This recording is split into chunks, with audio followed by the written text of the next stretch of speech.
Hi everyone.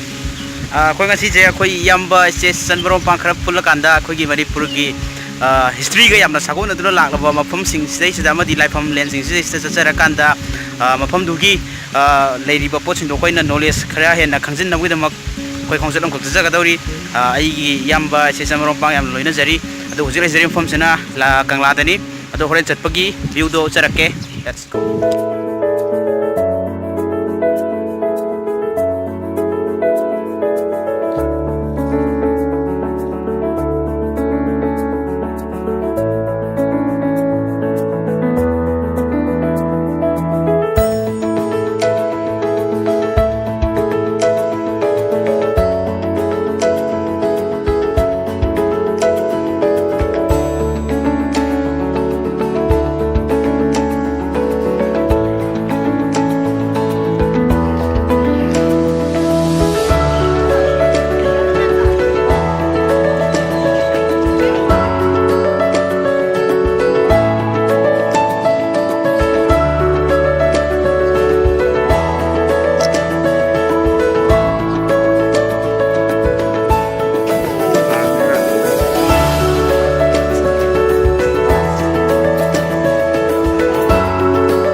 Sandore, karena mau dah nak cat pakai itu video demo macam ni.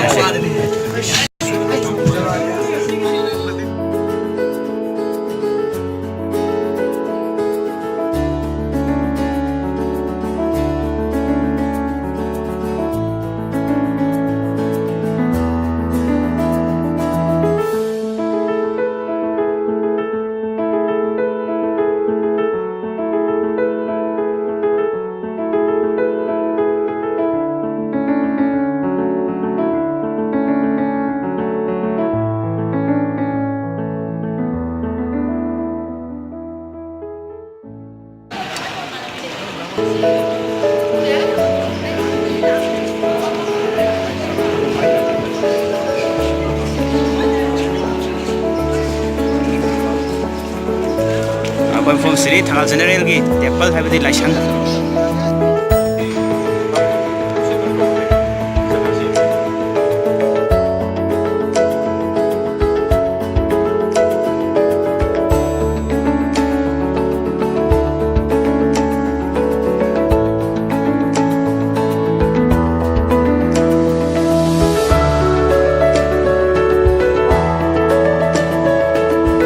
Thangal General Temple ini ya.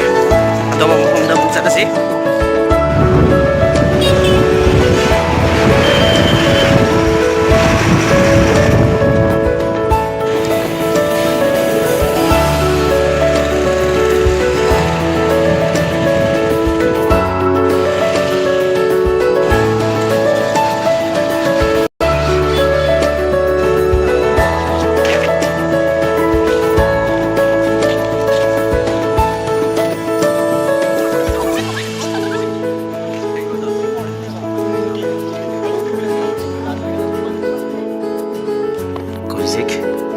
Mangdo ribasi yang tabagi korong itu ni.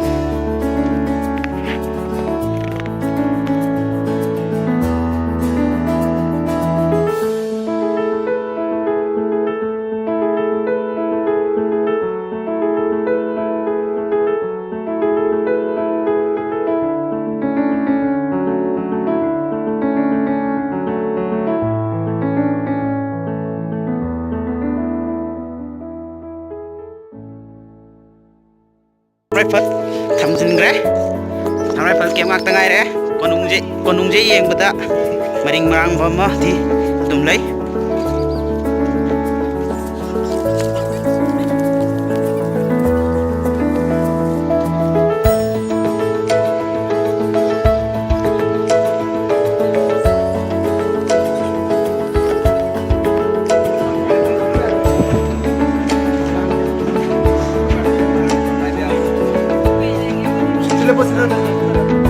main gate koi history ai tare ko konungje ang horo yang phong khakne no pham ji yeng mai map tam sida maring marang bai di army ke myam thamjin ba ꯆꯪꯐꯝꯒꯁꯦ ꯒ꯭ꯌꯥꯟ ꯃꯦꯟ ꯇꯥꯗꯕ ꯁꯨꯃꯥꯏꯅ ꯇꯧꯕꯁꯦ ꯌꯥꯝ ꯅꯨꯡꯉꯥꯏꯖꯗꯦ ꯁꯤꯒꯨꯝꯕꯁꯤꯗꯤ ꯍꯥꯏꯗꯤ ꯑꯩꯈꯣꯏꯒꯤ ꯍꯤꯁꯇ꯭ꯔꯤꯁꯤꯡꯁꯦ ꯌꯥꯝ ꯐꯖꯅ ꯌꯣꯛꯈꯠꯂꯒ ꯊꯝꯍꯟꯅꯤꯡꯉꯦ ꯑꯗꯣ ꯎꯄꯥꯏ ꯂꯩꯇꯦ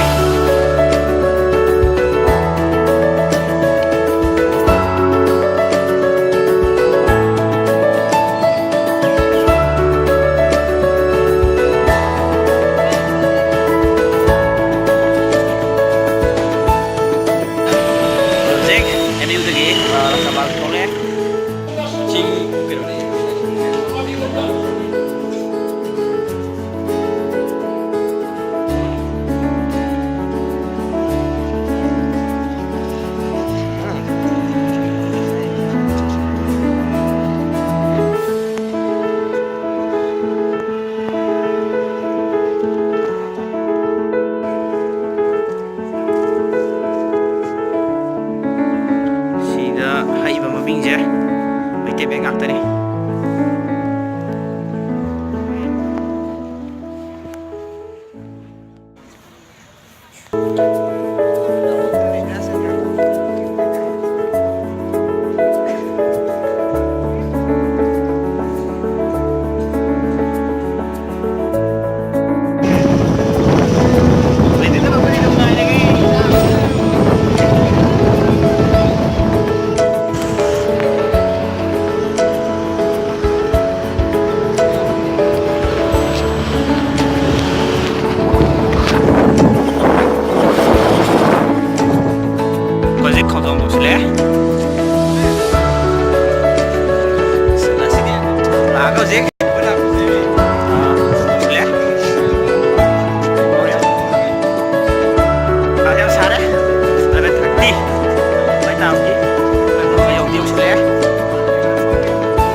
ꯑꯗꯣ ꯍꯥꯏꯔꯤꯕ ꯁꯔꯨ ꯁꯔꯥꯡꯁꯦ ꯑꯩꯈꯣꯏ ꯃꯤꯡꯁꯦꯜ ꯑꯃꯐꯥꯎ ꯈꯥꯕꯤꯗ꯭ꯔꯦ ꯃꯊꯛꯁꯤꯁꯨ ꯀꯥꯏꯔꯦ ꯁꯣꯝꯒꯤꯁꯤꯁꯨ ꯀꯥꯏꯔꯦ ꯇꯣ ꯌꯥꯝ ꯆꯦꯛꯁꯤꯟꯅ ꯊꯝꯍꯟꯖꯅꯤꯡꯉꯦ ꯁꯤꯁꯦ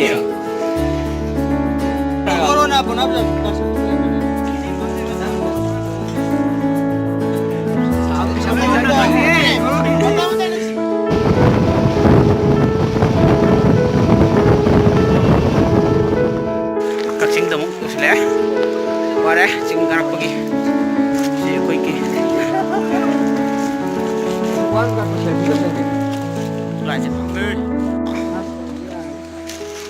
ꯃꯁꯤ ꯑꯩꯈꯣꯏ ꯋꯥꯔꯤꯌꯔ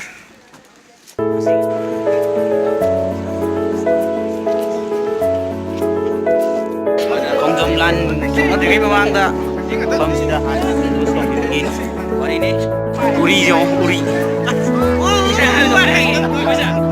ꯑꯁꯤꯒꯤꯗꯤ ꯑꯩꯈꯣꯏ ꯄ꯭ꯔꯣꯒ꯭ꯔꯥꯝꯁꯦ ꯂꯣꯏꯁꯤꯜꯂꯦ